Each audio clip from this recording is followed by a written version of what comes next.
أعوذ بالله السميع العليم من الشيطان الرجيم.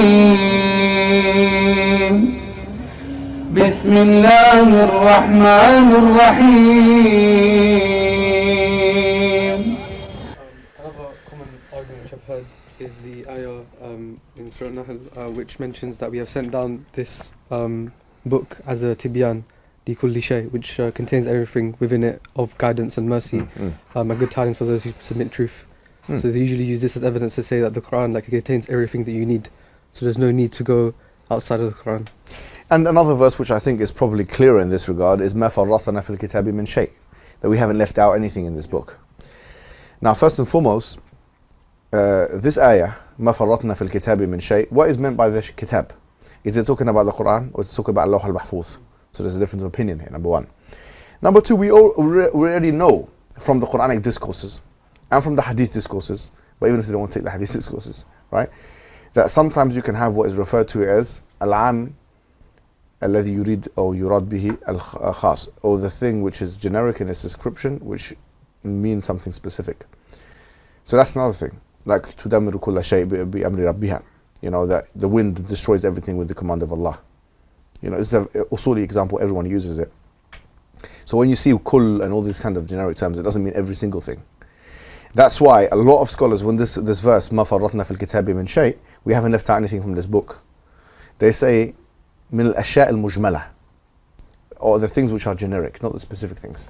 So going back to constitutional example, the constitution actually, as Albani says, you know, the Quran is like the constitution, it lays out the main things.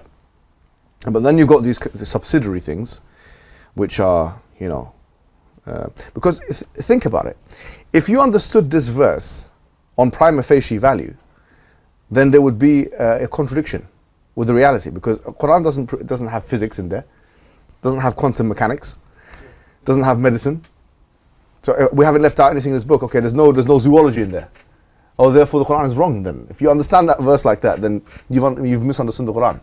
It's talking about in generic terms. There are things that we have to know, and it would make the Quran, like we said before, it would make some of its commandments unintelligible. فَاسْأَلُوا أَهْلَ الذِّكْرِ إِن كُنتُمْ لَا تَعْلَمُونَ, go and ask the people of knowledge. Why do you need to ask anybody? All the information should be in the Quran, right? But the Quran is telling you, go and ask someone else. لَعَلِمَهُ الَّذِينَ يَسْتَنبِطُونَهُ مِنْهُم, another verse. You know, إِذَا جَاءَهُمْ أَمْرٌ مِّنَ الْأَمْنِ أَوْ الْخَوْفِ أَذَاعُوا بِهِ وَلَوْ رَدُّوهُ إِلَى الرَّسُولِ وَإِلَى أُولِي الْأَمْرِ مِنْهُمْ لَعَلِمَهُ الَّذِينَ يَسْتَنبِطُونَهُ مِنْهُم.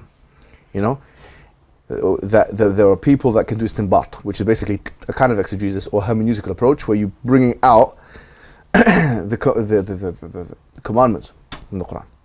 So who are these people? عَلِمَهُ الَّذِينَ يَسْتَنبِطُونَهُ مِنْهُمْ الَّذِينَ يَسْتَنبِطُونَهُ مِنْهُمْ. Who are they? There are people who have the ability to make extract, but they've been given authority by Allah, but they are not the Quran itself. You see, so there are lots of verses like that.